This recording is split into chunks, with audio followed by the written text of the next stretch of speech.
Chapter 1 of How to Succeed. How to Succeed, or Stepping Stones to Fame and Fortune, by Orison Swett Marden. Chapter 1. First, be a man. The great need at this hour is manly men. We want no goody-goody piety, we have too much of it. We want men who will do right, though the heavens fall, who believe in God, and who will confess Him. Reverend W. J. Dawson. All the world cries, "Where is the man who will save us? We want a man." Don't look so far for this man, you have him at hand. This man, it is you, it is I, it is each one of us. How to constitute oneself a man? Nothing harder if one knows not how to will it. Nothing easier if one wills it. Alexander Dumas. "I thank God I am a Baptist," said a little short doctor of divinity, as he mounted a step at a convention. "Louder, louder!" shouted a man in the audience. "We can't hear." "Get up higher," said another. "I can't," replied the doctor. "To be a Baptist is as high as one can get." But there is something higher than being a Baptist, and that is being a man. Rousseau says, "According to the order of nature, men being equal, their common vocation is the profession of humanity, and whoever is well educated to discharge the duty of a man cannot be badly prepared to fill any of those offices that have a relation to him. It matters little to me whether my pupil be designed for the army, the pulpit, or the bar. To live is the profession I would teach him. When I have done with him, it is true he will be neither a soldier, a lawyer, nor a divine. Let him first be a man. Fortune may remove him from one rank to another, as she pleases. He will always be found in his place." "First of all," replied the boy James A. Garfield, when asked what he meant to be, "I must make myself a man. If I do not succeed in that, I can succeed in nothing." "Hear me, O men," cried Diogenes in the marketplace at Athens. And when a crowd collected around him, he said scornfully, "I called for men, not pygmies." One great need of the world today is for men and women who are good animals. To endure the strain of our concentrated civilization, the coming man and woman must have an excess of animal spirits. They must have a robustness of health. Mere absence of disease is not health. It is the overflowing fountain, not the one half full, that gives life and beauty to the valley below. Only he is healthy who exults in mere animal existence, whose very life is a luxury, who feels a bounding pulse throughout his body, who feels life in every limb, as dogs do when scouring over the field, or as boys do when gliding over fields of ice. Dispense with the doctor by being temperate, the lawyer by keeping out of debt, the demagogue by voting for honest men, and poverty by being industrious. "Nephew," said Sir Godfrey Kneller, the artist, to a Guinea slave trader, who entered the room where his uncle was talking with Alexander Pope, "you have the honor of seeing the two greatest men in the world." "I don't know how great men you may be," said the Guinea man, as he looked contemptuously upon their diminutive physical proportions, "but I don't like your looks. I have often bought a much better man than either of you, all muscles and bones, for 10 guineas. A man is never so happy as when he suffices to himself, and can walk without crutches or a guide. Said Jean-Paul Richter, "I have made as much out of myself as could be made of the stuff, and no man should require more." "The body of an athlete and the soul of a sage," wrote Voltaire to Helvetius. "These are what we require to be happy." Although millions are out of employment in the United States, how difficult it is to find a thorough, reliable, self-dependent, industrious man or woman, young or old, for any position, whether as a domestic servant, an office boy, a teacher, a brakeman, a conductor, an engineer, a clerk, a bookkeeper, or whatever we may want.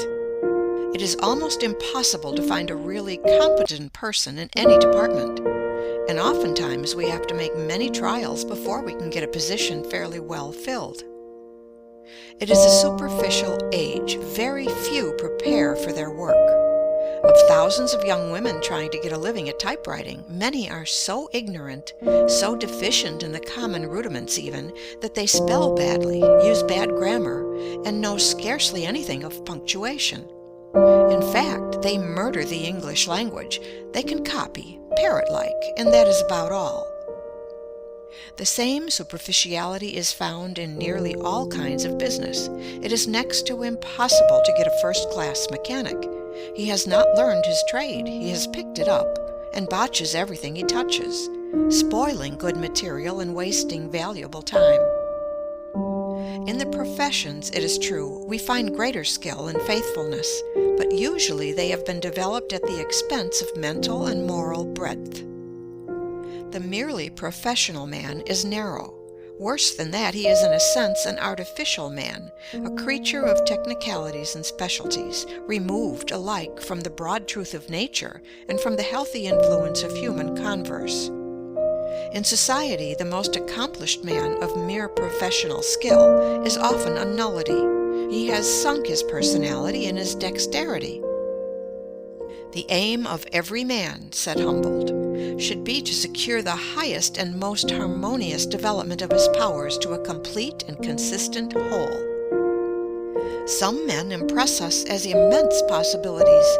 They seem to have a sweep of intellect that is grand, a penetrative power that is phenomenal. They seem to know everything, to have read everything, to have seen everything. Nothing seems to escape the keenness of their vision. But somehow they are forever disappointing our expectations.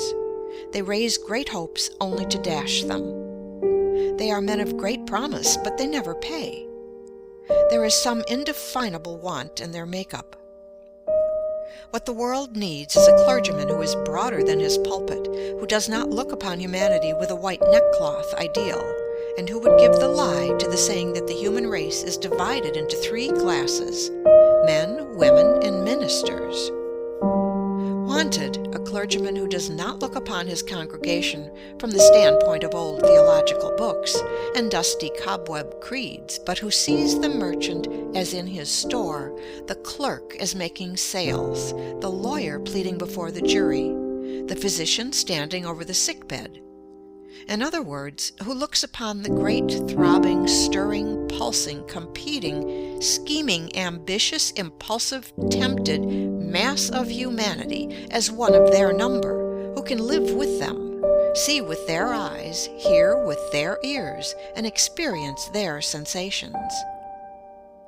The world has a standing advertisement over the door of every profession, every occupation, every calling. Wanted, a man. Wanted, a lawyer who has not become the victim of his specialty, a mere walking bundle of precedents. Wanted, a shopkeeper who does not discuss markets wherever he goes. A man should be so much larger than his calling, so broad and symmetrical in his culture, that he would not talk shop in society, that no one would suspect how he gets his living.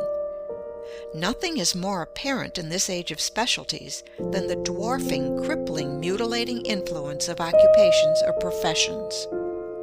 Specialties facilitate commerce and promote efficiency in the professions, but are often narrowing to individuals.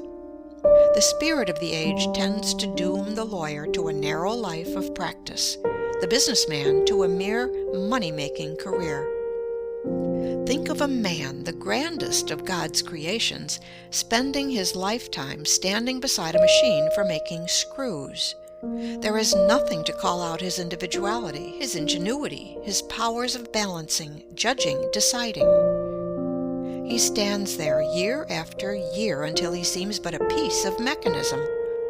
His powers, from lack of use, dwindle to mediocrity, to inferiority, until finally he becomes a mere part of the machine he tends.